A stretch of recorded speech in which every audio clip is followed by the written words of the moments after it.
Coming up on Vegas Nation Blitz, the Raiders took an embarrassing L in Chicago. We just got to play better overall. Defense, offense, we just got our ass whooped. No excuses. It just was football. We didn't play good enough any phase. Raider Nation has more questions than answers after Sunday's performance, and the team heads to Detroit for another Monday night game. Vegas Nation Blitz starts now. Powered by the Las Vegas Review-Journal, this is Vegas Nation Blitz. Presented by D&R House of Diamonds, making luxury affordable. Located in the One Summerlin building in downtown Summerlin.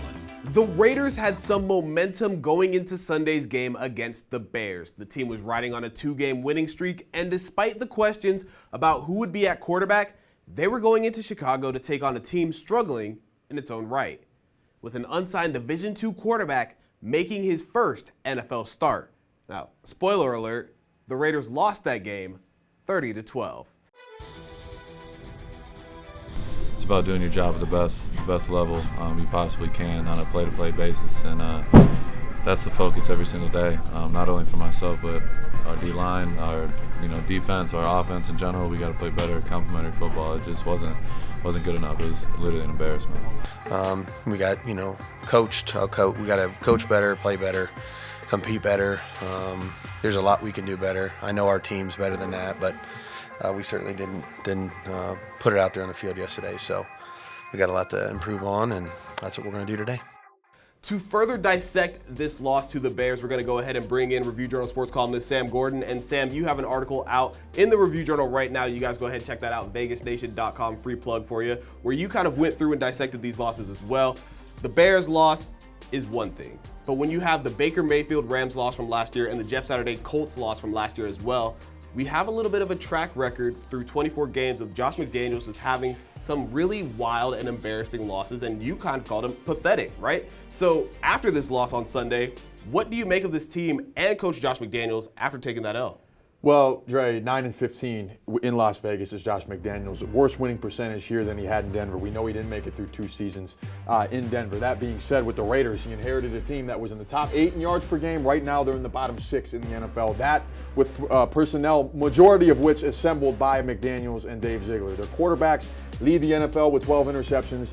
And they can't run the ball at all. They're dead last in the NFL in rushing. They were outclassed in every single phase on Sunday by a Chicago Bears team that is worse than the Raiders, that has struggled since Matt Eberflus and his staff have taken over. What's the plan here? There's no progress that's being established with the Raiders under McDaniels. Nothing is getting better. Everything really seems to be getting worse. So I don't see a turnaround for the Raiders. Certainly going into Monday night, that's going to be a raucous atmosphere, and I don't see the Raiders. There's nothing to suggest up to this point through 7 games that they can get this thing turned around. Of course, we'll see any given Sunday in the NFL. We didn't expect the Raiders to go out there and get dog walked like the Bears the way they did, but it doesn't seem like a turnaround is in place. We're almost halfway through the season, and this is one of the worst offensive teams in the league, led by their offensive-minded head coach, Josh McDaniels. D&R House of Diamonds is Las Vegas's elite private office jeweler, the perfect bridge between internet pricing and a traditional brick-and-mortar jewelry store. We specialize in loose diamonds, natural and lab-grown, engagement rings, fashion jewelry, custom design, and jewelry repairs. We operate by appointment in our beautiful offices in the One Summerlin building, downtown Summerlin. Our great relationships with the world's largest diamond wholesalers and our low overhead saves you hundreds, if not thousands, on your purchase. Now it's time to take a look at some numbers from the Raiders' loss in Chicago. 1. Raiders rookie Tyree Wilson got his first NFL sack on Sunday. 2. 2 Brian Hoyer interceptions thrown and the number of rushing touchdowns from Bears running back Deontay Foreman. And Hunter Renfrow matched his season-high receptions with 2 catches. 3. Between Hoyer and O'Connell, Raiders quarterbacks threw 3 interceptions. 3 Raiders also carried the ball on Sunday. 7. Devontae Adams and Jacoby Myers led the Raiders in receiving with 7 catches each. 21. Bears rookie quarterback Tyson Bagent completed 21 of 29 pass attempts in his first NFL start. 134. The difference in rushing yards between the teams, with the Raiders only managing 39 yards on the ground.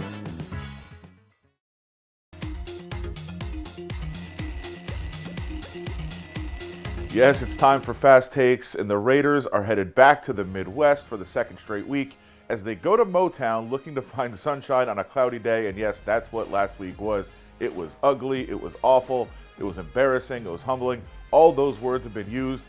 There's no getting around it. It was a terrible, terrible performance. A 2-game winning streak was on the line when they go to Chicago to play a backup quarterback in Tyson Bagent, and they cannot get the job done. In fact, they're not even close to winning the game. They're going to have to try to bounce back, but this time the challenge is much bigger. The Lions are actually really good.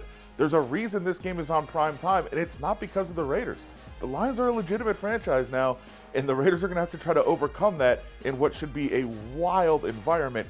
I don't think you guys understand how rare this is for the Lions to have a Monday night home game with a good team on the field to cheer for.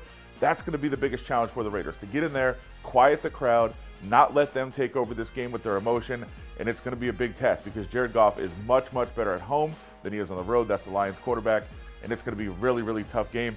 We'll see about Jimmy Garoppolo. Reports from national sources are he's back. He's ready to go. Josh McDaniels said not quite yet. That's a big storyline going into this game. They're going to need Garoppolo to have any chance to beat a very, very good Lions team.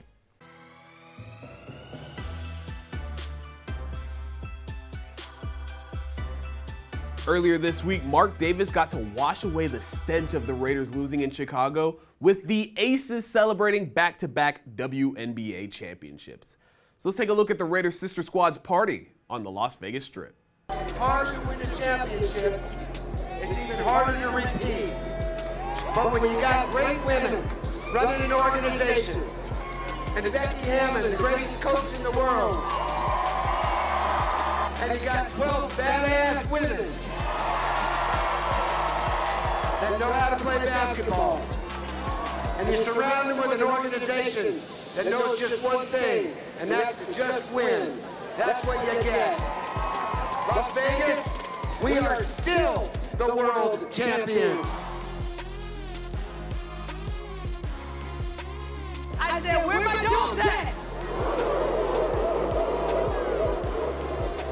God knows that first ring was nice, so we gotta go to that second one about to be blinging.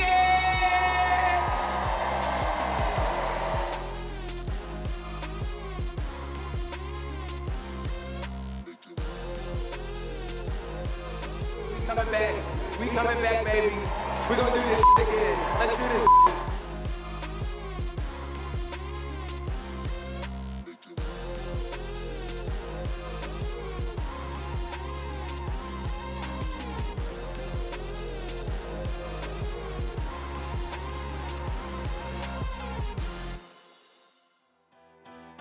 That'll do it for this week's Vegas Nation Blitz. Thank you so much for watching.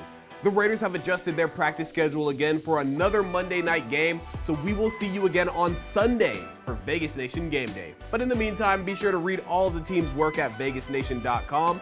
For the whole squad, I'm Leandre Fox, and we'll see you again soon. Powered by the Las Vegas Review-Journal, this is Vegas Nation Blitz. Presented by D&R House of Diamonds, making luxury affordable. Located in the One Summerlin building in downtown Summerlin.